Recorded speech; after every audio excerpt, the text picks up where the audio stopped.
सभी विद्यार्थियों को नमस्कार।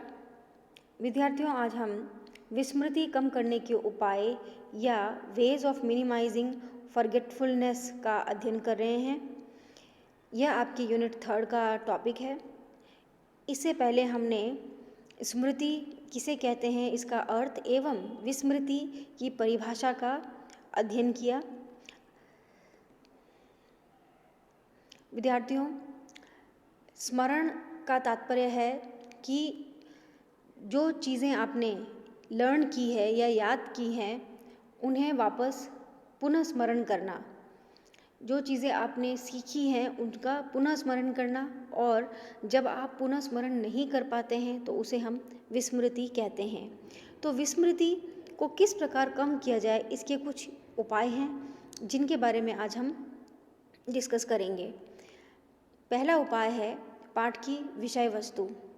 पाठ की विषय वस्तु एक महत्वपूर्ण कारक है।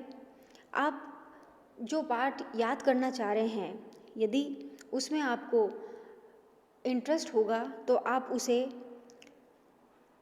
सीखना चाहेंगे, याद करना चाहेंगे और वह आपकी स्मृति में भी रहेगा। परंतु यदि वह विषय वस्तु आपके इंटरेस्ट का नहीं है तो आप उसे सीखना नहीं चाहेंगे और उसमें विस्मृति होगी। पूरे पाठ का स्मरण। जब भी आप कोई सूचना याद करना चाहते हैं तो उसे एक साथ याद करने की बजाय यदि आप उसे भागों में विभाजित कर याद करते हैं तो स्मरण की संभावना कम हो जाती है और स्मृति बढ़ जाती है। पाठ का अधिक स्मरण।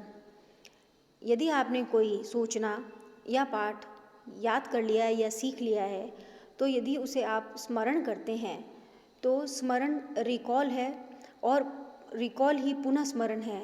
यदि पुनः स्मरण बार बार होगा तो विस्मृति कम होगी। स्मरण करने में ध्यान।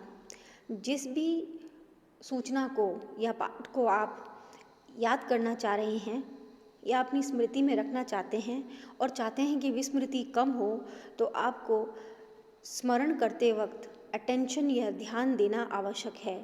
यदि आप अटेंशन देकर किसी पाठ को लर्न करेंगे तो उसकी एनकोडिंग सही होगी, उसके मेमोरी ट्रेसेस या स्मृति चिन्ह आपके मस्तिष्क में बनेंगे और वह लॉन्ग टर्म मेमोरी में चले जाएंगे। साहचर्य के नियमों का पालन। किसी सूचना को याद करने के लिए हम साहचर्य का प्रयोग भी कर सकते हैं। जैसे यदि आप किसी पाठ को लर्न कर रहे हैं या किसी वर्ड को लर्न कर रहे हैं और अगर आप उस वर्ड का एसोसिएशन या साहचर्य किसी दूसरी चीज़ के साथ करते हैं तो उस चीज़ को याद रखते हुए आपको वह पाठ या सूचना भी याद आ जाएगी। पूर्ण व अंतर युक्त विधियों का प्रयोग। जैसा कि मैं आपको बता चुकी हूँ, यदि आप किसी पाठ को लर्न करते वक्त उसे डिवाइड करके लर्न करेंगे तो विस्मृति कम होगी। स्मरण के बाद विश्राम। जब भी आप किसी सूचना को लर्न करते हैं या सीखते हैं, उसके बाद यदि आप विश्राम देते हैं तो उस सूचना से संबंधित मेमोरी ट्रेसेस या स्मृति चिन्ह आपके मस्तिष्क में बनते हैं, जिस कारण आपकी स्मरण जो है वह बढ़ जाती है और विस्मरण में कमी आती है। तो विद्यार्थियों, किस प्रकार विस्मरण को कम किया जा सकता है, इसके कुछ उपायों का हमने विवेचना की। सभी विद्यार्थियों को इस वीडियो लेक्चर को ध्यान से देखने एवं सुनने के लिए धन्यवाद।